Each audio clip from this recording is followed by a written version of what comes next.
Suka Assalamualaikum warahmatullahi wabarakatuh. Waalaikumsalam warahmatullahi wabarakatuh. Jadi kami dari Teknik Informatika kelas B pagi kelompok 4 ingin mewawancarai sekolah ini tentang nilai sila kedua, bagaimana diterapkan di sekolah ini gitu Pak. Oke.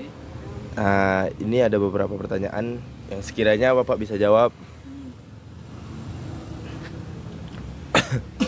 Untuk soal pertama, apa pendapat Bapak tentang pentingnya penerapan nilai-nilai Pancasila di lingkungan sekolah?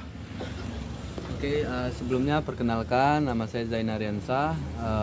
Bapak mengampu pembelajaran seni budaya.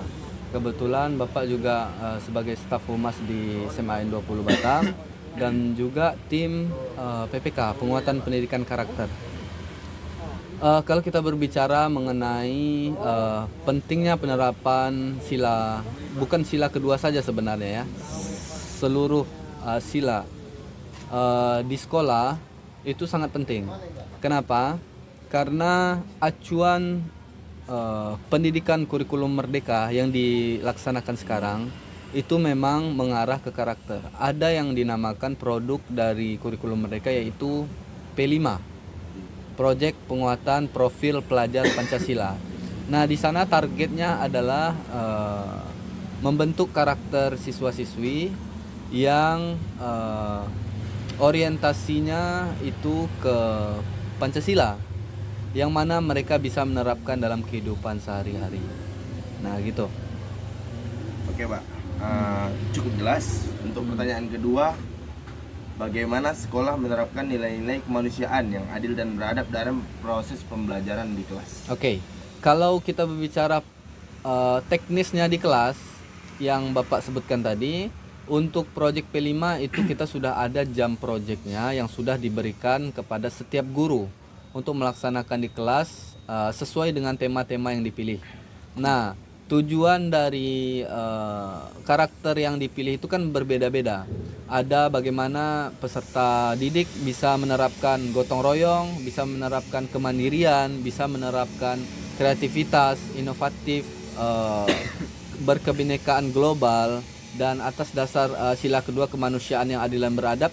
Pastinya di sekolah juga mengarahkan bagaimana mereka menghargai antar sesama, dan juga untuk teknis di kelas juga dalam setiap pembelajaran itu mengacu kepada karakteristik siswa-siswi. Nah, untuk SMAN 20 kami bukan bilang kami yang terbaik, tapi kami bisa bilang kami yang terupdate untuk penerapan terkait dengan P5 tadi, profil penguatan pendidikan penguatan profil pelajar Pancasila.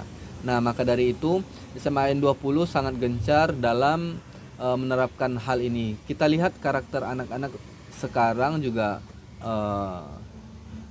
mungkin dalam secara teknis mereka bisa memahami itu, tapi dalam penerapan di kehidupan sehari-hari, nah ini tantangan bersama. Nah, untuk hasil yang sudah kita temukan juga, kita tidak bisa bilang 100% berhasil, tidak. Tapi memang ada sebagian oknum-oknum juga anak-anak yang perlu punya pembinaan khusus. Ya, seperti itulah kira-kira. Nah.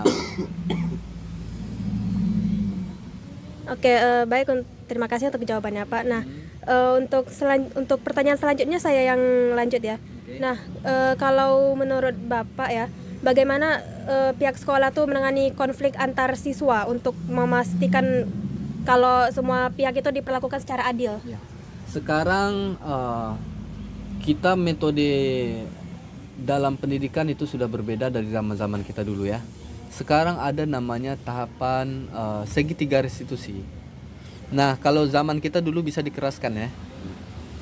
Mungkin dari penghapus menjadi bukti, kita dulu kena tampar guru. Ya, ibaratnya yang keras lah ya. Dan itu kita rasakan pada zaman pendidikan kita dulu, dan itu sangat berpengaruh sebenarnya, membentuk mentalitas kita juga. Tapi kalau sekarang tidak bisa, makanya diterapkan restitusi. Kalau memang ada konflik dari siswa itu sendiri, penyelesaian dari guru sebagai fasilitator. Nah, di sini guru sebagai fasilitator, bagaimana siswa-siswi yang bermasalah ini menyelesaikan masalahnya sendiri dengan tahapan restitusi tadi. Kita mendekatkan diri, kita sentuh hatinya, maka dia akan menjadi milik kita. Nggak gitu ya? Oh salah ya. Ya ibaratnya gitu.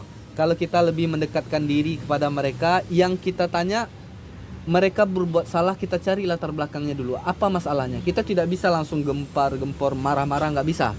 Jadi kita lihat dulu latar belakangnya apa, permasalahannya apa, dan kita sadarkan mereka melakukan itu atas dasar sadarkah atau tidak. Pastinya sadar ya.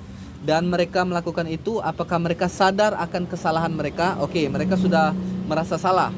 Ya, ini secara tahapan yang diberikan oleh treatment guru di sini, yaitu tahapan restitusi ya. Ketika mereka sudah merasa salah, mereka kita tawarkan ketika kesalahan ini bagaimana solusi yang bisa kamu peroleh atas dasar kesalahanmu. Jadi solusinya bukan dari guru, solusinya dari mereka sendiri. Kenapa? Karena solusi yang ditawarkan guru belum tentu itu bisa diterima oleh dia. Nah, ketika mereka bisa salah, dan ini juga melatih mereka nanti ke depannya ketika mereka merasa ada melakukan problem atau menghadapi sebuah masalah, bagaimana mereka mencari solusinya sendiri, menemukan atas dasar inisiatif dan pemikiran mereka sendiri. Contohnya, contoh konkret, dia telat datang ke sekolah misal, atau konflik lah ya, antar konflik, atau dia berantem lah. Apa permasalahannya? Pasti ada latar belakang. Kalau kita bilang kamu jangan seperti ini, belum tentu mereka terima. Tapi kalau mereka ditawarkan, mereka sudah sadar akan kesalahan, mereka juga memperbaiki kesalahannya. Tapi apa solusi yang bisa mereka buat, dan itu kita sebagai fasilitator kita mengarahkan dia. Tetapi kelemahan restitusi ini, dia tidak bisa dilihat dari jangka pendek. Dia harus dilihat dari jangka panjang. Ada 3 bang perbedaannya. Ada hukuman, ada sanksi, ada restitusi. Kalau hukuman dia tidak ada korelasi dengan kesalahan. Abang telat, terus abang disuruh bersihkan WC, itu tidak ada korelasi kan? Iya. Kalau sanksi, kita ada kesepakatan di awal. Abang telat, kalau telat abang tidak boleh masuk kelas 1 jam pembelajaran. Itu sanksi. Dia akan merasa bersalah, tetapi jangka pendek, tidak jangka panjang. Tapi kalau restitusi ini ketika dia misal melakukan kesalahan, kita treatment apa permasalahannya dan ini bagaimana solusinya, dan itu akan menyadarkan secara pemikiran dia dan juga kesadaran dia untuk bisa lebih berubah, tetapi terlihat secara jangka panjang, bukan pendek. Jadi itu sebuah tantangan sebenarnya. Kadang kita juga harus bersabar ya dengan keadaan seperti ini. Kita tidak bisa selalu berkeras treatment siswa, tetapi dengan keadaan seperti itu ada juga kelemahan-kelemahan yang kita temukan di lapangan, pastinya itu. Cuman bagaimana kembali lagi ke kita terhadap kesalahan itu, bagaimana solusi yang bisa ditawarkan dan bisa diperoleh. Dan yang terpenting, mereka bukan hanya bisa menyelesaikan itu, tetapi mereka bisa menghadirkan suasana seperti itu kepada teman-temannya, dan juga mereka bisa menerapkan di kehidupan sehari-hari. Itu penting. Nah, seperti itu. Oke, baik, terima kasih atas jawabannya Pak. Pertanyaan terakhir nih Pak, kalau sepengalaman Bapak ya, gimana pihak sekolah memastikan kalau nilai-nilai kemanusiaan ini itu terus diterapkan dalam kegiatan sehari-hari gitu di lingkungan sekolah ini? Ya, kalau terkait nilai kita pastinya diproses, bukan di hasil. Apalagi terkait dengan karakter. Jadi penilaian yang dilakukan sekolah itu terkait dengan proses yang dilakukan dalam mereka menjalani, contohnya tadi P5, mereka menjalani itu, setiap prosesnya ada rubrik penilaiannya. Kita akan melihat anak ini, kadang gini bang ya, kita berikan sampelnya seperti ini. Ada anak ini dia dalam belajar sangat lemah, oke? Ada di dalam pembelajaran, beberapa pembelajaran, bahkan rata-rata pembelajaran dia lemah dalam daya tangkap, daya pikirnya, tetapi karakternya bagus. Nah ini kan salah satu yang jomplang ya, karakternya bagus. Itu bisa menjadi penunjang dia untuk menjadi bisa lebih baik lagi. Contohnya Dalam belajar dia mungkin malas, ya tiduran, sering tidak masuk dan sebagainya. Tapi dia selalu sholat. Itu kan karakter yang bagus. Tapi dia selalu menghargai perbedaan antara teman. Dia solid kepada temannya. Ketika temannya kesusahan, ketika dalam belajar kelompok, dia bisa melakukan komunikasi yang baik, dia bisa kerjasama yang baik. Nah, itu bisa kita jadikan salah satu penguat untuk dia bisa memperoleh nilai yang bagus. Karena apalagi kurikulum merdeka sekarang tidak bisa kita tetapkan seluruh nilai itu bagus. Ya. Sedangkan kita saja ini sebagai guru, kita pasti punya kelemahan. Contohnya saya di seni budaya, saya sangat lemah di hitung-hitungan. Di rumus-rumus saya sangat lemah. Tapi ketika pembelajaran yang kinestetik saya suka. Nah, begitupun dengan siswa kita terapkan. Kita tidak bisa memaksa untuk dia bagus dalam semua hal, tetapi atas dasar karakter tadi, terutama mengenai sila kedua, kemanusiaan yang adil dan beradab ya. Dan yang dinilai itu bagaimana dia dalam proses pembelajaran antar sesama, menghargai. Kan di sini kan banyak suku ya, bukan hanya dari Melayu saja. Apalagi di sini perbedaan keyakinan juga banyak gitu. Jadi bagaimana mereka juga kita bisa treatment mereka dengan sesuai kemanusiaan yang adil dan beradab. Yang adil kita lakukan, bukan hanya kepada seenaknya kita saja, dengan asumsi kita saja, nggak bisa. Ada metode-metode yang kita lakukan, ada treatment yang kita lakukan sesuai dengan arahan dari Kemendikbud pastinya dalam kurikulum merdeka, yaitu tadi salah satunya segitiga restitusi. Restitusi ini paling tinggi.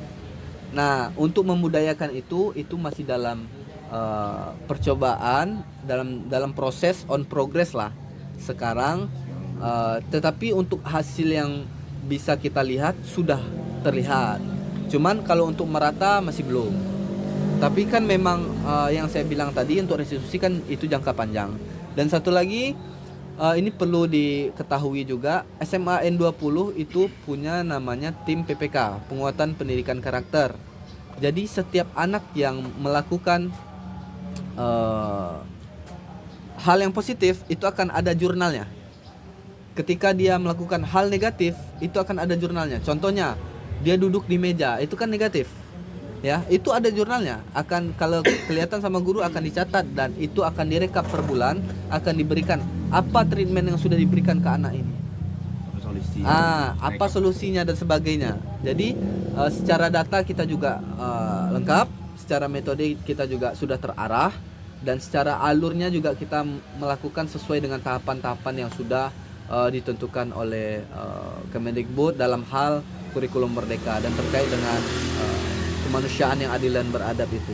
Yang pastinya kita selalu berupaya, dan juga mudah-mudahan karakter anak-anak ini, kan kita bisa bilang sekarang di Indonesia terutama, kita tidak kekurangan orang jenius, kita tidak kekurangan orang hebat, kita tidak kekurangan orang pintar, tapi kita sangat banyak kekurangan orang yang tidak jujur. Contoh korupsi, orang yang masih mangkrak dalam tugas-tugasnya. Kan kelemahan itu kan di karakter sekarang. Nah, itu menjadi tantangan kita bersama. Ya, itulah yang terjadi di SMA N20 yang bisa kita sampaikan. Gitu. Oke. Ya, baik. Terima kasih Pak. Ya, segitu aja pertanyaan dari kami. Terima kasih kepada Bapak telah meluangkan waktu Bapak untuk kami wawancarai hari ini. Juga ilmu-ilmu yang Bapak sampaikan mungkin ilmu yang bisa kami ambil nanti. Terima kasih kepada Bapak. Assalamualaikum. Kami tutup dengan Assalamualaikum warahmatullahi wabarakatuh. Waalaikumsalam.